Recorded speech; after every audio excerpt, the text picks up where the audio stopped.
ভোক্তারা আছে, যারা খেটে খাওয়া ভোক্তা, সাধারণ ভোক্তা, তারা যাতে কোনোভাবে হয়রানির শিকার না হয়, সেটা হচ্ছে আমাদের এই, আমরা সেই জন্যই কিন্তু আজকে আমরা এই অভিযানে নেমেছি। আমরা কিন্তু দফায় দফায় অভিযান করছি, আপনারা দেখছেন।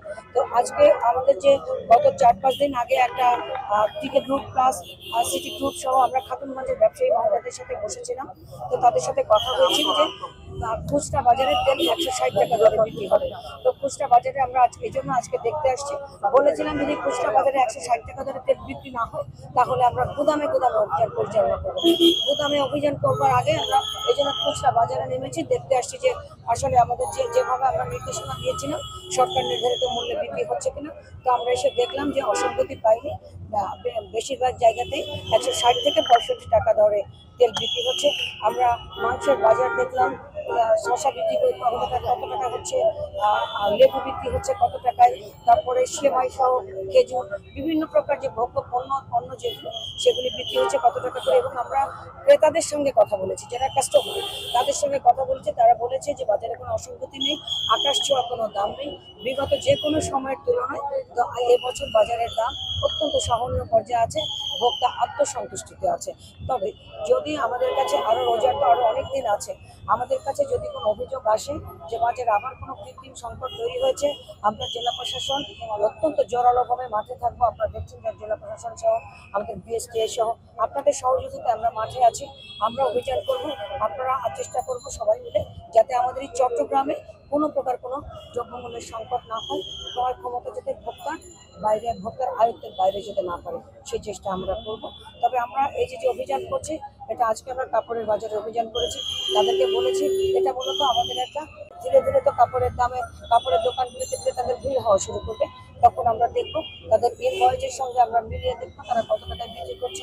যদি বড় ধরনের অসঙ্গতি পাই আমরা বলেছি প্রয়োজনে আমরা দোকান সিল তালা করে দেবো। তো আপনারা আমাদের পাশে থাকবেন, আপনাদের সহযোগিতায় আমরা চট্টগ্রামকে রোজার মাসে সেফ অ্যান্ড সাউন্ড। বিভিন্ন শোরুমে 500 টাকার জিনিস 3000-2000 টাকা বিক্রি করতে দেখি প্রতি বছর, ওদের বিরুদ্ধে কিছু, ওদের ব্যাপারে কিছু বলার কিছু আছে কিনা? বিভিন্ন শোরুমে 500 টাকা কাপড় না, এবার সুযোগ নেই, কিন্তু এই জন্য ঈদের কেনাকাটা কিন্তু এখনো শুরু হয়ে পারেনি, এরকম ফুল সুইংয়ে শুরু হয়নি। আমরা মাঠে আছি, যদি এই ধরনের কোনো বড় ধরনের অসঙ্গতি থাকে আমরা কিন্তু বলেছি জেল হবে, ফাইন হবে, সেটা পরের ব্যাপার, কিন্তু আমরা প্রয়োজনে দোকান সিলগালা করে দেবো, ব্যবসায়ী বন্ধ করে দেবো। কাজীর দেউরি বাজারের কথা বলেছে, তো সেখানে আমাদের ড্রাইভ অলরেডি চলছে। আমরা কিন্তু আজকে আপনাদেরকে একটু আগেই বললাম যে আমরা খুচরা বাজারে আসছি এই জন্য যে সংকট রয়েছে কিনা, কিন্তু আমরা দেখলাম যে মোটামুটি সংকট কম রয়েছে। তারপরেও যদি কোনো বাজার সম্পর্কে আমাদের কাছে স্পেসিফিক কোনো ক্লেম করা হয় আমরা তখন গুদামে অভিযান করব। গুদামে অভিযান করার আগেই কিন্তু আমরা খুচরা বাজারে এসেছি, এখানে আমরা বড় ধরনের কোনো অসঙ্গতি দেখতে পাইনি। আপনারা যখন অভিযান পরিচালনা করেন, ক্রেতাদের একটা অভিযোগ থাকে ওই জায়গাতে পরবর্তীতে ফলো আপ করে না, যার কারণে তারা আবার ওখানে দাম বাড়িয়ে দেয়।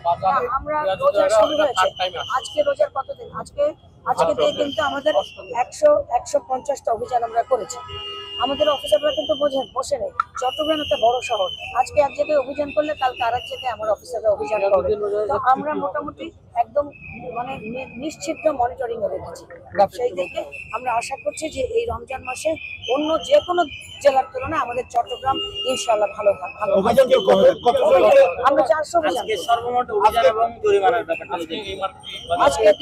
আজকে দিয়ে এই পর্যন্ত আমরা 150টা অভিযান হয়েছে।